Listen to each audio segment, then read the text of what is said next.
Welcome back, everyone. This is Firechild with another installment of the 2018 ABC Challenge.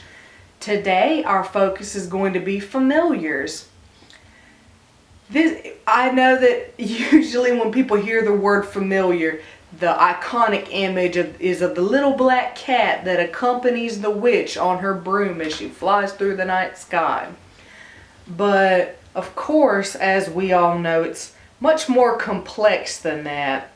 Familiars are usually helpful entities that provide guidance or other forms of assistance to us that help us enhance what it is that we do in our magical lives. Familiars can take the form of living, breathing animals. They can also take the form of spirits who have come to share your residence and your life with you, which is the case with me. I haven't found a living animal that has become a familiar, but there are spirits that have taken up residence in order to help me out and offer guidance. As you can see, I do have somewhat of an affinity for dragons. And as long as I've been a conscious being, it seems, dragons have always been an innate affinity for me. And I feel that it's because they're such creatures of wisdom. I've sort of subconsciously sought them out for knowledge, for them to hopefully share what it is that they know to help me grow. You can also see part of a young deer skull on the table. This is what is known as a land wipe. It's a remnant of an animal's physical body that houses its spirit. This little spirit I encountered at a pagan pride festival that we have here in North Carolina. And the lady told me that while she sold the land whites, to pagans that were interested in them, if she felt that a land white was reaching out to someone, even if they couldn't afford to pay, far be it from her to keep them apart. And this little guy came to live with me one year, and ever since, he's sort of been a calming influence in my life when he sort of settles down in my space and just kind of hangs out. I feel like things are just better. And he's just a little guy that kind of chills and hangs out. There have been a couple of instances where he warned me of dangers that were coming my way. And there was also an instance where there were malevolent forces at work, and he helped my other familiars protect me. I have a familiar. I call him the old man.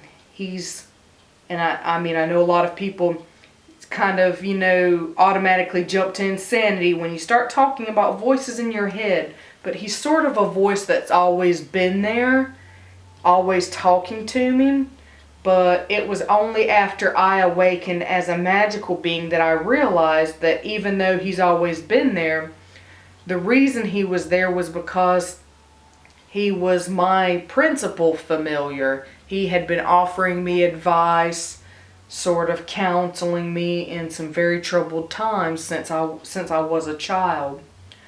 And he's extremely wise and also extremely strong. When I've come across malevolent forces, he's always been there to help me as I learn how to defend myself, set up barriers, and just remain mindful of the fact that not everything out there is beneficial for you. So he's just always sort of been like, a wise teacher that kicks butt. But familiars, I think, also come to you. They're often attracted to your energy, as is the case with the dragons. It seems rare that I go anywhere where dragons are dwelling that one doesn't follow me home, which I don't mind because I love hosting dragons, because usually they sort of take up residence, and they're,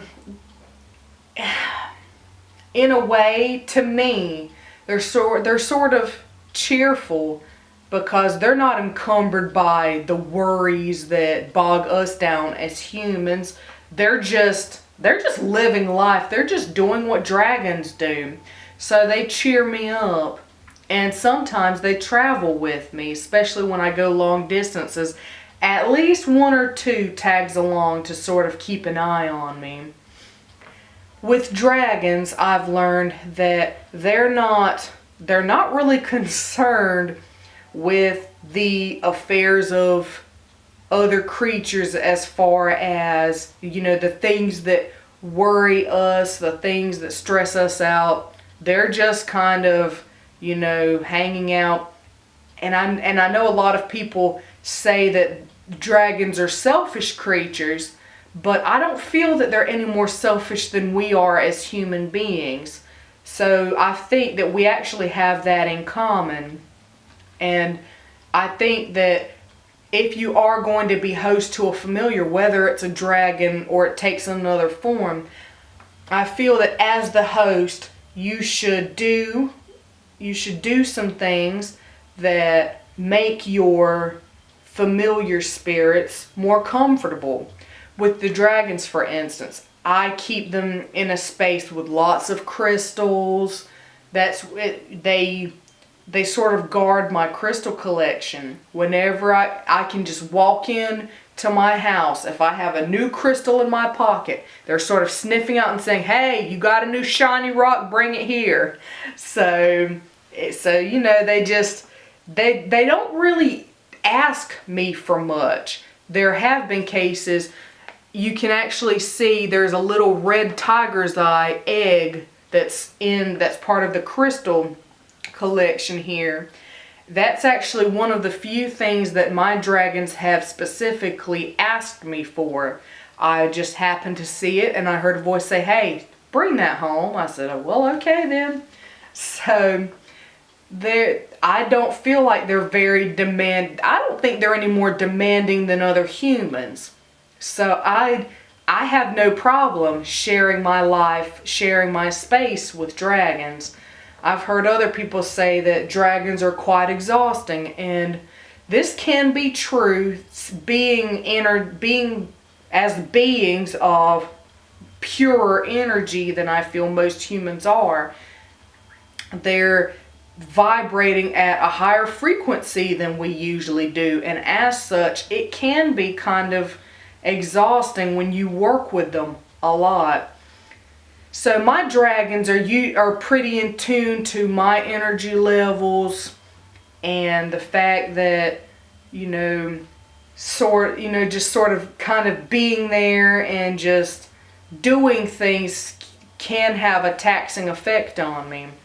And whenever I'm no longer so interesting, they just go and play amongst themselves. But I like dragons because they're not heavily dependent on us. They're very easily, self-amused. They can entertain themselves and find things to do. And we're the ones seeking to work with them. So I think that's a really good relationship to have when you're starting out, because it's easier. It's lower maintenance, I think. As long as I give these guys shiny crystals every once in a while, they're happy. As long as they're allowed the free reign to sort of, they're also good at sniffing out trouble. They're really good at expelling negative forces from my presence. It's probably, for selfish reasons, because they don't want the negativity around. But I don't complain because that still benefits me. We still have a mutually beneficial relationship. And I think that it's just easier for me at this point in my life to have that kind of relationship. Other familiars have come in the form of spirits of people. Well, I call them familiars, but in a way, I feel like they're sort of an in-between. But they're spirits of people who have lived once, who came to dwell with me and just decided to stay. And there are some spirits of other types of entities that are usually viewed as mythological, but they decided to take up residence with me and help me out. There's a unicorn running around. I've done some work with a couple of merfolks, with fae. There's a succubus in residence. They take a lot of forms, but at the end of the day, they're all here because they see that I'm on a journey and they wish to guide me. So I feel blessed to have made a connection on a deep level with entities from another realm who saw me as worth their time. And a lot of other people that I've talked to who are on this spiritual sort of journey, they feel the same way. They love being able to reach out to other entities and share their life, share their existence, because for us, it enriches our lives to share them with other entities.